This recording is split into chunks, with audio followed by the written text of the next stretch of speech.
In this section, we're going to be talking about exponential functions.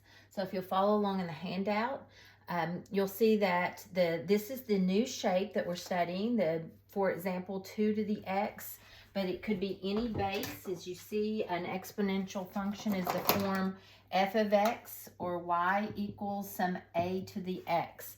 And so whether this is a 2, a 3, a 5, there's some stipulations. It has to be greater than 0, as you can see on your handout, and it can't just be 1. If you just had 1 raised to a power, 1 to any power would just be 1. It'd be a flat line. So it does need to be greater than 0, and it can't equal 1. But otherwise, it'd be a whole lot of other things, right? So for example, 2 to the x or 3 to the x. It can be fractions, like a half to the x. So various bases. So a, again, has to be greater than 0, and a cannot be 1. And that's our exponential function. So we're going to focus on an example like 2 to the x. If we were making a t-table, and we usually kind of think to fill in 0. 0 is a common number we fill in for x. It also gives us the y-intercept, so it's kind of a critical value anyway. When you plug in 0 to this function, you get a unique answer. Any base to the 0 power, check it on your calculator, is 1.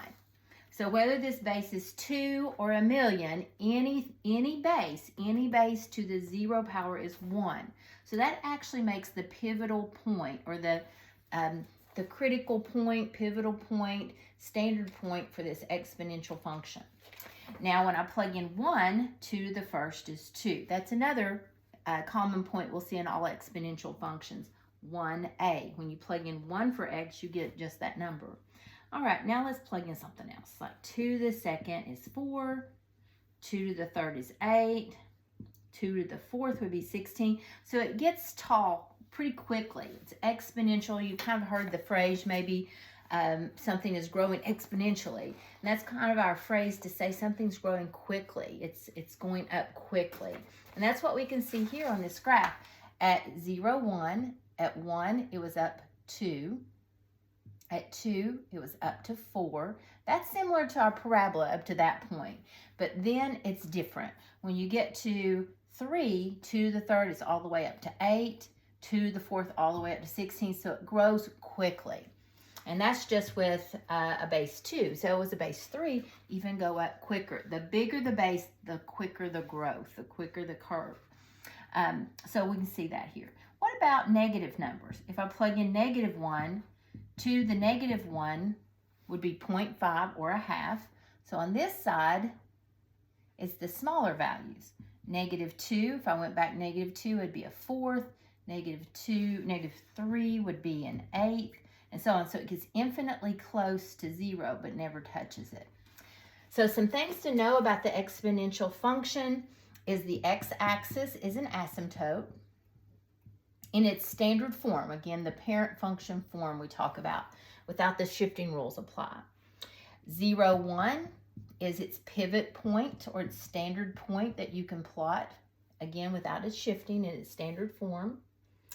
It is a rising function when the base is greater than 1.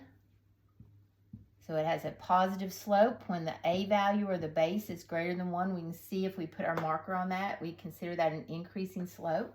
Let's see, what else do we know about it? The point 1a is on it. If you plug in 1 for x, you get the a value, what it started out as.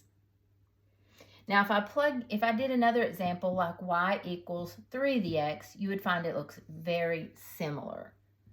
You know, maybe plot a few points with me. If you plug in 0 for x, 3 to the 0 is 1. You plug in 1, you should get 3. When you plug in 2, though, 3 squared, you get 9, so it grows quicker. It looks very similar, only it's a little quicker growth. So over 1, it's all the way up 3. Still at 0, 1, but it's a little sharper curve. Do you see that? Very similar curves, but the larger the base, the tighter the curve, the steeper the curve.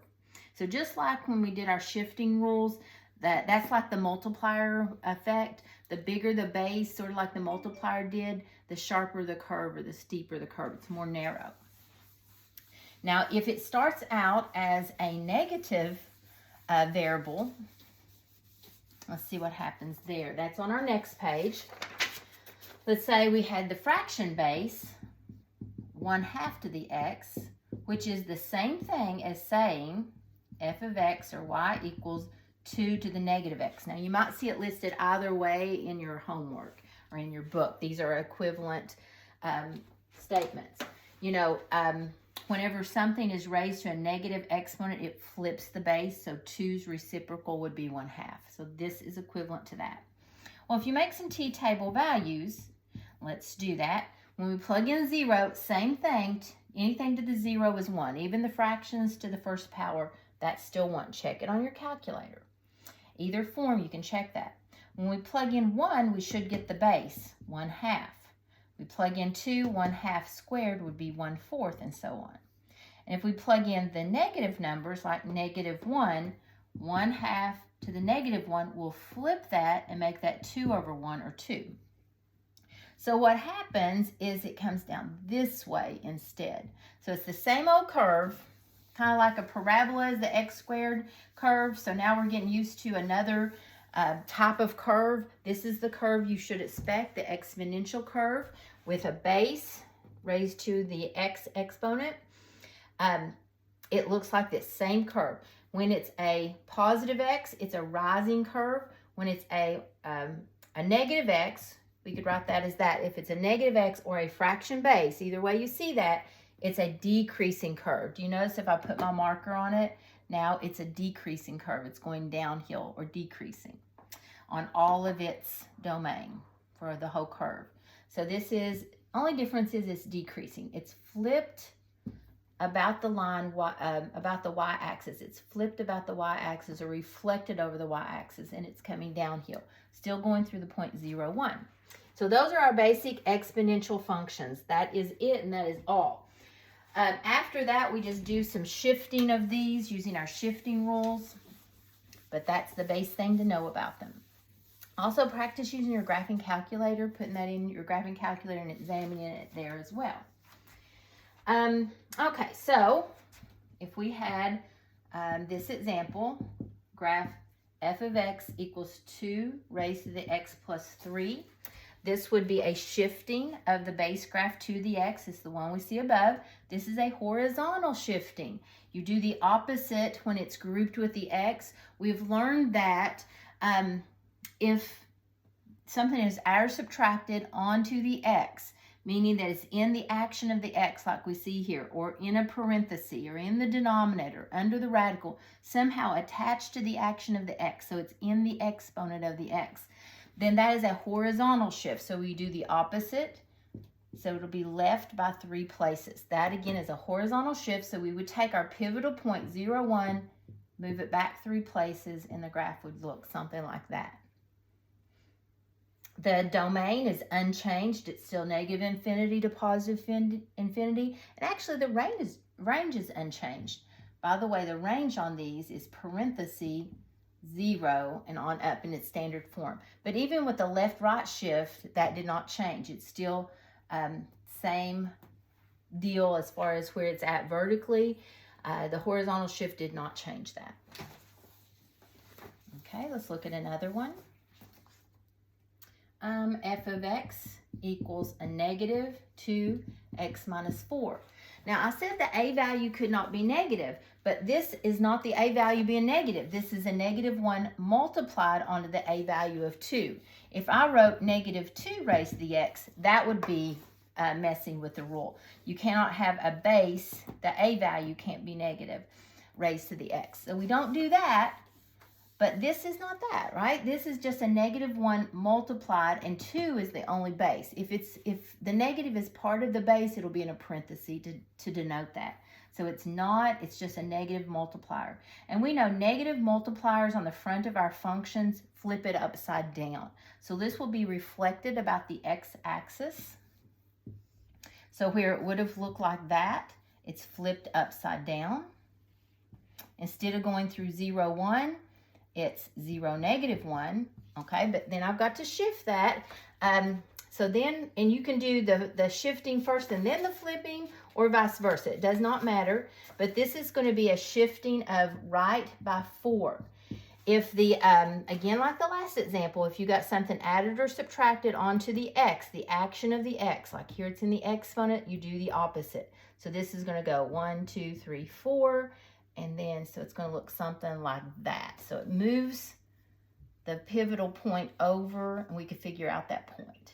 If you have graph paper, it's a little easier. You can count your moves. But that is the new graph, again, flipped upside down and scooted right 4 places. Or you could have moved it over 4 places and then flipped it across the x-axis. Either way is okay. Number 3, or another example, 2 to the x minus 1. Now we've got a vertical shift. So it's the same old graph we're referring to in its standard basic form example. And this is what a vertical shift looks like. When you've got something added or subtracted onto the end, that is our vertical shifting. So it'll take this basic graph and move it down 1 place, and it'll be down here. So let's look at that. Normally it goes through 0, 1. Move down 1 place, it's going to go through the origin. So now this will affect our range. The domain is the same. Domain is negative infinity to positive infinity on all these exponential graphs. It's opening left and right without bound, and you can put in anything for x. You can put in 0, negatives, positives, fractions, decimals. That's what domain means. What can you plug in for x and get a real output for y? So everything's okay here. There's nothing that would make it undefined. There's no fraction. And there's not a radical to make it imaginary. Those are the 2 kind of things we watch for on domain issues. But the range has changed. Normally the range is 0 and on up, but because we've scooted it down 1 place, the asymptote also moved down a place. Normally it's at 0, the horizontal line at 0, so now it's at y equals -1. So we would say the range is parenthesis -1 and then on up. Okay, next example, we're going to do the fraction examples. Same deal, except they come downhill instead. They're decreasing function. So looking at this example, 1/2 raised to the x plus 3. The 1/2 function looks like this. It's just flipped across the y-axis. It comes downhill instead.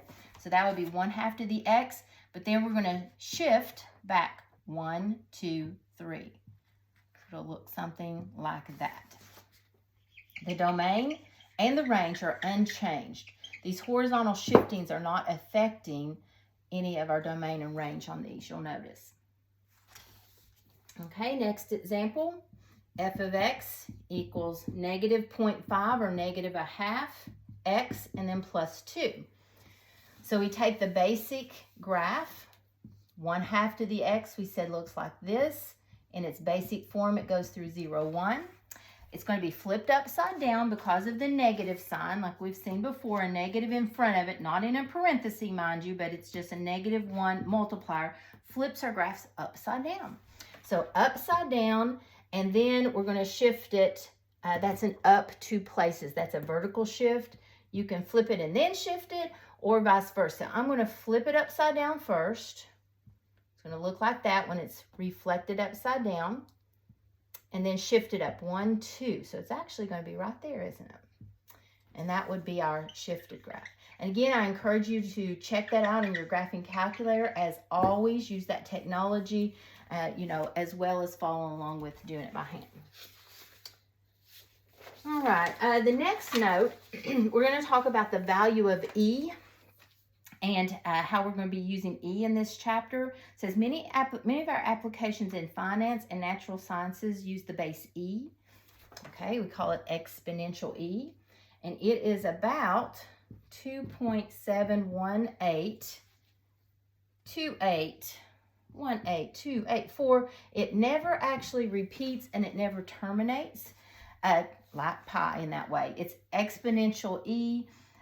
We'll use it as an exponent, but it's also irrational E, because it's like pi. It is an irrational number. It's another one of those examples. We know pi can be approximated as 3.14, but it doesn't actually equal that. So if you check your pi button on your calculator, it might give you 10 digits, but it keeps going.